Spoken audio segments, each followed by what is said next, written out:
Hello friends, welcome to our channel Density Academy. जैसा कि आप लोगों को पता है, जो थंबनेल आप देख कर आए हैं, जो वीडियो का टाइटल देख के आए हैं, वो है रिफ्रैक्शन ऑफ लाइट। ये रिफ्रैक्शन ऑफ लाइट चैप्टर का 5वां वीडियो है। क्या है ये? रिफ्लेक्शन ऑफ लाइट चैप्टर का 5वां वीडियो है। ओके, इस वीडियो में हम लोग क्या पढ़ने वाले हैं उसको सबसे पहले समझ लेते हैं। इस वीडियो में हम लोग पढ़ने वाले हैं इमेज फॉर्मेशन। इमेज फॉर्मेशन कौन से लेंस में? कॉन्वेक्स लेंस में। कॉन्वेक्स लेंस के अंदर किस तरह से इमेज फॉर्म होता है, ऑब्जेक्ट को किस प्लेस पे रखा जाता है तो कहाँ पे उसका इमेज फॉर्म होता है, इस चीज को हम लोग इस वीडियो में पूरे अच्छे तरीके से रे डायग्राम को डिटेल में एक्सप्लेन करने वाले हैं। ठीक है, तो चलिए स्टार्ट करने से पहले एक रिक्वेस्ट है आप सभी से, अगर आपने हमारे चैनल को अभी तक सब्सक्राइब नहीं किया है तो सब्सक्राइब कर ले इस तरह के नॉलेजेबल वीडियो के लिए। और आगे आने वाले समय में और भी इससे और अच्छे अच्छे वीडियो भी आने वाले हैं। ठीक है, तो इस वीडियो को लाइक भी करें और ज्यादा से ज्यादा अपने दोस्तों के साथ शेयर भी कर दीजिए। ओके, तो चलिए स्टार्ट करते हैं और देखते हैं कि कॉन्वेक्स लेंस में किस तरह से हम ऑब्जेक्ट को कहाँ पे रखते हैं तो इमेज कहाँ पे फॉर्म होता है। तो पहला जो टॉपिक है वो है when the object is placed between between optical centre and focus. जब हम ऑब्जेक्ट को कहाँ रखेंगे? सी ऑप्टिकल सेंटर और फोकस एफ पॉइंट के बीच में रखेंगे तो इमेज कहाँ पे फॉर्म होगा। इस चीज को हम लोग रे डायग्राम के थ्रू पढ़ेंगे, समझेंगे। तो देखते हैं क्या है रे डायग्राम के अंदर। सबसे पहले यहाँ पे बात है कॉन्वेक्स लेंस की। ठीक है, तो कॉन्वेक्स लेंस प्रेजेंट है। कॉन्वेक्स लेंस के अंदर दो तीन चीजें या कोई भी लेंस के अंदर कुछ बेसिक पॉइंट्स होते हैं, जैसे ऑप्टिकल सेंटर क्या होता है, फोकस पॉइंट क्या होता है, प्रिंसिपल एक्सिस क्या होता है। इन सब चीजों के लिए मैंने एक वीडियो पहले ही बना रखा है इंट्रोडक्शन वाले वीडियो में, तो वो वीडियो आप जाकर प्लेलिस्ट में जाकर देख सकते हैं। बाकी मैं यहाँ पे इस वीडियो में थोड़ा थोड़ा ब्रीफ में समझा रहा हूँ। ठीक है, तो ये है ऑप्टिकल सेंटर। क्या है ये? कॉन्वेक्स लेंस का ऑप्टिकल सेंटर है जो कि लेंस के बिल्कुल मिडिल में होता है। इसके बाद ये जो लाइन है, ये जो लाइन है जो ऑप्टिकल सेंटर से होकर जा रही है, स्ट्रेट लाइन, ये जो लाइन है इसको हम लोग कहते हैं प्रिंसिपल एक्सिस। इसी प्रिंसिपल एक्सिस पे हम लोग ऑब्जेक्ट को प्लेस करेंगे। ठीक है, और इसी से इमेज फॉर्म होगा, इसी के बेस पे। ये है प्रिंसिपल एक्सिस। उसके बाद इसके अलावा भी कुछ पॉइंट्स होते हैं जिसको हम लोग कहते हैं फोकस पॉइंट। फोकस पॉइंट, दो फोकस पॉइंट होते हैं किसी भी लेंस में, या तो कॉन्वेक्स लेंस हो या कॉनकेव लेंस हो, दो फोकस पॉइंट होते हैं। अब ये जो फोकस पॉइंट है, इन दोनों के बीच में ये फोकस पॉइंट और ये जो ऑप्टिकल सेंटर है, इनके बीच के डिस्टेंस को, ये जो बीच में डिस्टेंस है, इन दोनों पॉइंट के बीच में जो डिस्टेंस है, इस डिस्टेंस को हम एक खास नाम से बुलाते हैं। उस खास नाम को कहते हैं हम लोग फोकल लेंथ। क्या कहते हैं? Focal length. तो यहां से हमें पता चल गया कि कॉन्वेक्स लेंस के फोकस पॉइंट और ऑप्टिकल सेंटर के बीच में जो डिस्टेंस होता है उसको हम लोग क्या कहते हैं? फोकल लेंथ कहते हैं। और इसको हम लोग कभी कभी स्मॉल एफ से भी डिनोट करते हैं, जो कि हम आगे न्यूमेरिकल वाले वीडियो में पढ़ेंगे। ठीक है, तो यहाँ पे हम लोग पढ़ रहे हैं रे डायग्राम।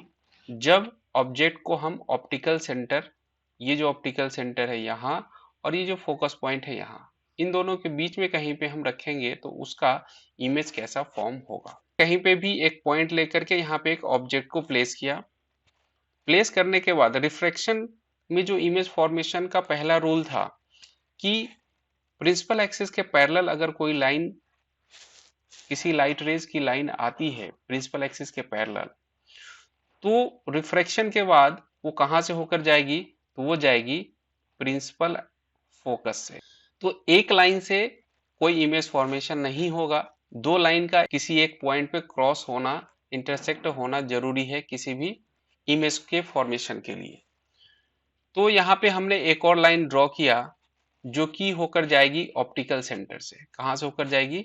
ऑप्टिकल सेंटर से होकर के जाएगी। ओके, अब इस लाइन को ध्यान से देखने से ये पता चल रहा है, इन दोनों लाइन को देखने से ये पता चल रहा है कि ये जो लाइन है ये कभी कहीं पे इंटरसेक्ट ही नहीं करेंगी। ये इस तरफ जा रही है और ये इस तरफ जा रही है, और धीरे धीरे इन दोनों के बीच में गैप बढ़ता जा रहा है। तो ये इस तरफ कहीं पे भी मीट नहीं करेगी, ये धीरे धीरे इसका गैप क्या होगा, बढ़ता जाएगा। तो इसके बीच में कोई इंटरसेक्शन के चांसेस है ही नहीं। तो इसको हम क्या करते हैं कि इसको हम बैक की तरफ, पीछे की तरफ डॉटेड लाइन से इसको बढ़ा करके देखेंगे। ठीक है, जब हम इसको बढ़ा करके देखते हैं तो ये पता चलता है कि पीछे किसी एक पॉइंट पे जाकर ये इंटरसेक्ट हो रही है, इस पॉइंट पे ये इंटरसेक्ट हो रही है, मतलब यहाँ पे एक इमेज का फॉर्मेशन कर रहा है। ये जो लेंस है, जब ऑब्जेक्ट को ऑप्टिकल सेंटर और फोकस के बीच में रखा गया है इस ऑब्जेक्ट को, तो इसका इमेज फॉर्मेशन कहाँ हो रहा है, कुछ इस तरह से हो रहा है। यहाँ पे इस पॉइंट पे इमेज का फॉर्मेशन हो रहा है। तो ये जो इमेज है किस तरह का फॉर्मेशन हो रहा है, किस तरह का इमेज फॉर्म हो रहा है, तो वो रहा है virtual, erect and magnified. Virtual क्यों कह रहे हैं, क्योंकि ये जो दोनों लाइन है, रिफ्रैक्शन के बाद जो दोनों लाइनें आगे गई हैं लेंस के दूसरी तरफ, वो इंटरसेक्ट नहीं हो रही है।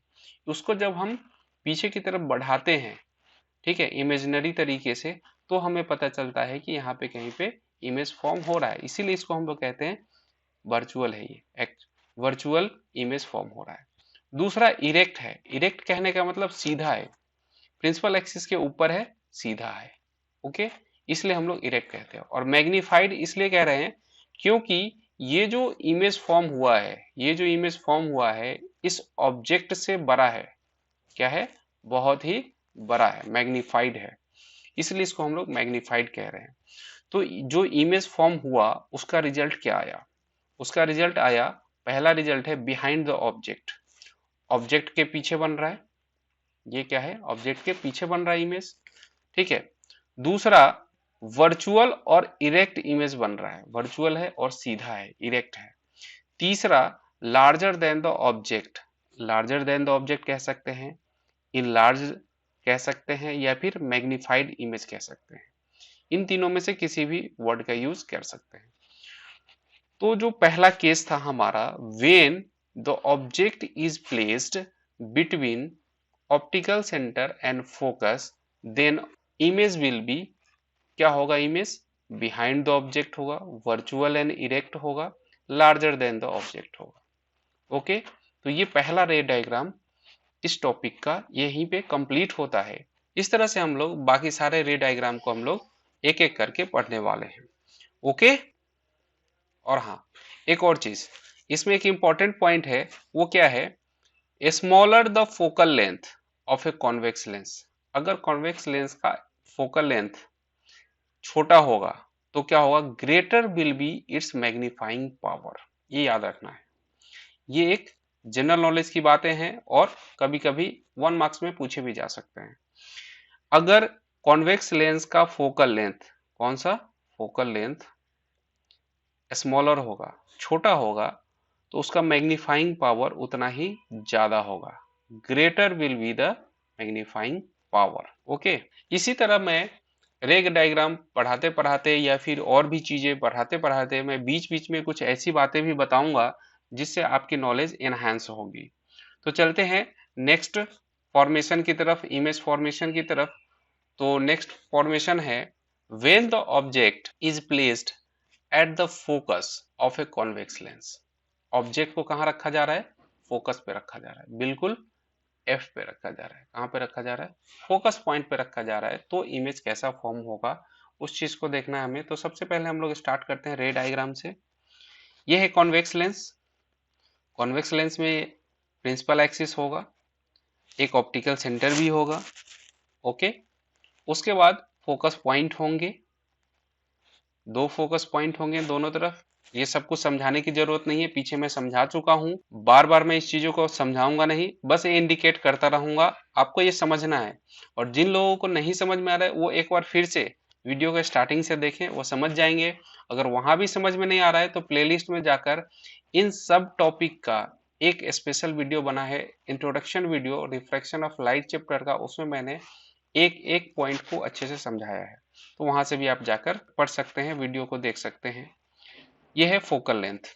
अब आते हैं इस सेकेंड टॉपिक पे, जो कहा गया है कि ऑब्जेक्ट को कहाँ रखा जा रहा है, फोकस पे रखा जा रहा है, तो इमेज कैसा फॉर्म होगा ये हमें रे डायग्राम में शो करना है। तो ये है ऑब्जेक्ट जिसको हमने रखा है बिल्कुल फोकस पॉइंट पे, फोकस पॉइंट पे रख दिया।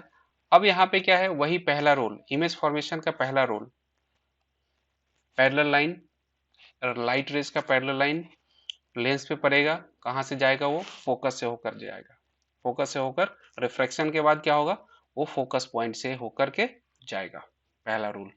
दूसरा, ऑप्टिकल सेंटर से होकर के जाएगा, ऑप्टिकल सेंटर से होकर के जाएगा तो क्या होगा, सीधी सीधी निकल जाएगी। अब इस कंडीशन में क्या होगा, ये जो दोनों लाइन है जो रिफ्रैक्शन के बाद रिफ्रैक्टेड रे हैं, ये क्या होगा, इसको जब आप गौर से देखेंगे तो क्या होगा, ये दोनों पैरेलल होंगी, क्या होंगी, पैरेलल होंगी, ये कहीं पे मीट नहीं करेंगी, इन दोनों के बीच डिस्टेंस हर जगह पे सेम ही होगा, मतलब क्या है, ये दोनों लाइन पैरेलल होगी। तो इससे ये प्रूफ होता है कि इसमें जो इमेज बनेगा वो कैसा बनेगा, ये हम ऐसा मान के चलते हैं कि ये जो पैरेलल लाइंस है ये कहीं इन्फिनिटी पे, इनफाइनाइट पॉइंट पे जाकर के कहीं पे इंटरसेक्ट करेगी। तो इनफाइनाइट पे इंटरसेक्ट करेगी, तो जहां पे इंटरसेक्ट करेगा वहीं पे इमेज फॉर्म होगा। तो इमेज कहाँ पे फॉर्म होगा, तो सबसे पहले एट इन्फिनिटी, इन्फिनिटी पे फॉर्म होगा। और ये जो दोनों लाइनें हैं, मान लीजिए यहाँ पे कहीं पे जाके इंटरसेक्ट करती हैं, कहीं पे यहाँ पे, ठीक है, तो यहाँ पे इमेज कैसा, इस तरफ बनेगा, इस तरह ऐसा बनेगा। तो ये जो इमेज होगा कैसा होगा, इन्वर्टेड होगा और रियल होगा। तो यही सेकेंड पॉइंट में लिखा गया है कि रियल इमेज बनेगा और कैसा बनेगा, इन्वर्टेड बनेगा और बहुत ही बड़ा बनेगा, हाईली इनलार्ज्ड इमेज बनेगा, क्योंकि इनफाइनाइट पे बनेगा, पता नहीं कहाँ पे वो जाकर के इंटरसेक्ट होगा। मैं एक ऐसे ही इमेजनरी यहाँ पे बना रहा हूँ, लेकिन जरूरी नहीं यहीं पे बनेगा, ये कहीं पे जाकर के इनफाइनाइट पे जाके बनेगा, ठीक है, कहीं पे इंटरसेक्ट होता हुआ दिख नहीं रहा है, लेकिन कहीं पे ऐसा हम एज्यूम करते हैं इस केस में। तो इमेज कैसा बनेगा, कहाँ पे बनेगा, इन्फिनिटी पे बनेगा, रियल और इन्वर्टेड बनेगा और हाईली इनलार्ज्ड बनेगा, बहुत ही बड़ा बनेगा। तो ये दूसरा टॉपिक यहाँ पे कंप्लीट होता है। अगर आपको ये रे डायग्राम का एक्सप्लेनेशन अच्छा लग रहा है तो हमारे वीडियो को लाइक करें, इस वीडियो को लाइक कर दो जल्दी से जल्दी, और अपने दोस्तों के साथ शेयर भी कर दो, ताकि उनको भी इस तरह के इंटरैक्टिव पीपीटी के साथ समझने को मिले, वो भी आपके साथ साथ वो भी अच्छे मार्क्स लेके आए, तो आपको भी खुशी होगी, उनको भी खुशी होगी, ठीक है। अगर चैनल को सब्सक्राइब नहीं किए हो तो सब्सक्राइब कर दो, वीडियो को लाइक करो और ज्यादा से ज्यादा शेयर करो अपने फ्रेंड्स के साथ। अब है तीसरा पॉइंट है, तीसरा टॉपिक है इस वीडियो का, वो है जब ऑब्जेक्ट को हम when the object is between F and 2f, F और 2f के बीच में जब रखते हैं तब क्या इमेज कैसा फॉर्म होता है, उस चीज को देखना है। तो चलते हैं रे डायग्राम की तरफ। फिर से वही कॉन्वेक्स लेंस है, ऑप्टिकल सेंटर है, ऑप्टिकल सेंटर से जो एक स्ट्रेट लाइन जाती है वो क्या कहलाती है, प्रिंसिपल एक्सिस कहलाती है। उसके बाद ऑप्टिकल सेंटर के दोनों तरफ कुछ पॉइंट्स होते हैं, फोकस पॉइंट, फोकस पॉइंट, दो फोकस पॉइंट होते हैं, और फोकस पॉइंट के डबल, जितना फोकल लेंथ होता है उसके डबल डिस्टेंस पे एक और पॉइंट होता है जिसको हम लोग 2f से डिनोट करते हैं, इसको 2f कहते हैं, मतलब फोकस पॉइंट का डबल डिस्टेंस, ठीक है। तो ये 2f है। तो यहाँ पे इस पॉइंट पे कहा गया है, इस ये जो थर्ड टॉपिक है इसमें कहा गया है कि जब ऑब्जेक्ट को हम लोग कहाँ रखते हैं, f और 2f के बीच में रखते हैं, तब इमेज कैसा फॉर्म होता है ये हमें बताइए। तो इसको बनाने के लिए हम क्या करेंगे, यहाँ पे एक ऑब्जेक्ट को रखेंगे जो कि कहाँ पे रखा गया है, f और 2f के बीच में रखा है, ठीक है। तो इमेज कैसा फॉर्म होता है उसको देखते हैं। फिर से वही रूल, ऑब्जेक्ट है, एक पैरेलल लाइन, किसके पैरेलल, प्रिंसिपल एक्सिस के पैरेलल, किसके पैरेलल, प्रिंसिपल एक्सिस के पैरेलल, ये लाइन आई। अब रिफ्लेक्शन के बाद क्या होगा, फोकस पॉइंट से होकर जाएगी, बिल्कुल सही, फोकस पॉइंट से होकर के वो, रिफ्रैक्शन के बाद फोकस पॉइंट से होकर के वो जाएगी, ओके। और दूसरा लाइन कहां से जाएगा, वो जाएगा ऑप्टिकल सेंटर से, ऑप्टिकल सेंटर से, जो कि इमेज फॉर्मेशन का दूसरा रूल था। ऑप्टिकल सेंटर से होकर के जो भी लाइट रेज गुजरती है, रिफ्रैक्शन के बाद डिस्टर्बेंस नहीं आता, वो सीधी निकल जाती है अपने पाथ को फॉलो करते हुए स्ट्रेट। ठीक है, तो जब ये लाइन आगे बढ़ी रिफ्रैक्शन के बाद, तो यहाँ पे कहीं पे दिख रहा है कि ये इंटरसेक्ट हो रही है, इस पॉइंट पे ये इंटरसेक्ट हो रही है, तो यहीं पे एक इमेज क्रिएट होगा। ये इमेज क्रिएट हुआ, ये क्या है, इमेज है। तो हमें इस रे डायग्राम से ये समझ में आ रहा है कि जब ऑब्जेक्ट को हम एफ और 2f के बीच में रखेंगे, कहाँ पे, 2f और f के बीच में रखेंगे, तो इमेज कहाँ बनेगा, इस 2f के बाद बनेंगे, beyond the 2f, beyond the 2f बनेगा। और कैसा बनेगा, इन्वर्टेड, नीचे की तरफ झुका हुआ, इन्वर्टेड। ठीक है, और रियल बनेगा। क्यों रियल बनेगा, क्योंकि यहाँ पे दोनों लाइन इंटरसेक्ट होती हुई दिख रही हैं। ठीक है, तो इमेज का क्या कंडीशन होगा, ये इमेज का कंडीशन होगा कि बियॉन्ड द 2f बनेगा, रियल एंड इन्वर्टेड बनेगा, और लार्जर देन द ऑब्जेक्ट बनेगा, मैग्निफाइड बनेगा। ओके, तो इन तीन रे डायग्राम को हमने बताया इस वीडियो में। अब बाकी के तीन डायग्राम को मैं अगले वीडियो में बताऊंगा, क्योंकि अगर मैं सारे रे डायग्राम को एक ही वीडियो में बताने लग जाऊं तो ये वीडियो काफी लंबा हो जाएगा और आप लोग बोर हो जाओगे पढ़ते पढ़ते। ठीक है, तो इस वीडियो को आप कम से कम 2 बार देखो, और इस वीडियो को लाइक करो, शेयर करो, और हमारे चैनल डेंसिटी एकेडमी को सब्सक्राइब करो, ताकि आने वाले टाइम में जो भी वीडियोस आए उसका नोटिफिकेशन जल्दी से आपके मोबाइल पे आ जाए, जल्दी से आपके पास आ जाए, और आप उस वीडियो के नॉलेज का फायदा उठा सको। Okay, thank you for watching this video. Thanks.